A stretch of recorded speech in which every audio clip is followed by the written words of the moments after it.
सभे मगहिया भाई बहन के भूलेटन काका के राम राम आथिन मगहिया खबर में सुनते देश दुनिया के खबर। गणेश चतुर्थी आज है। गणेश पूजा के आज से हो शुरुआत।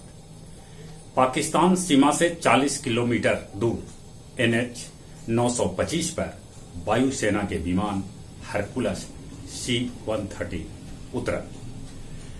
भारत के टॉप 10 संस्थान में IIT के दबदबा कायम। नंबर 1 से नंबर 7 तक IIT। नंबर 1 पर मद्रास, नंबर 2 पर बेंगलुरु और नंबर 3 पर IIT दिल्ली है। पिछलका 24 घंटा में कोरोना संक्रमित के संख्या 43,263 तक पहुंच गया। केरल, महाराष्ट्र, कर्नाटक, तमिलनाडु, आंध्र प्रदेश में 86% से बेसी कोरोना के केस देश भर में है। टीका लगावे वालन में मौत के खतरा 97% कम हो जाए।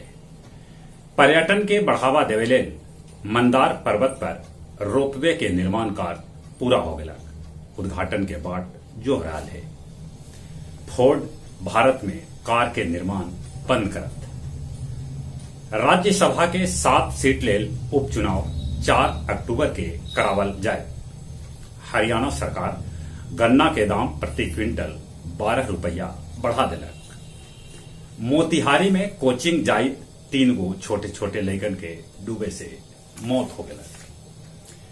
तालिबान के चीन दिलक $3.1 करोड़ के मदद।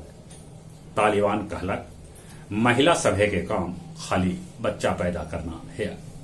अफगानिस्तान में महिला सभे ये बात सुन के खफाहत कर रहलन है। जगह जगह विरोध प्रदर्शन।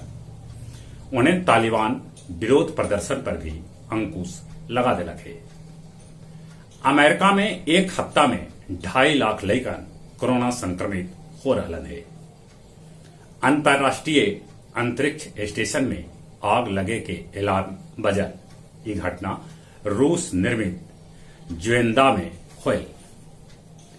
डालमिया सदन में 10 दिवसीय श्री गणेश महोत्सव आज से पहले ही आजाद पार्क में मनावल जाहल। अग्रवाल हाई स्कूल बेलागंज में वृद्ध गृह के डीएम कैलन निरीक्षण।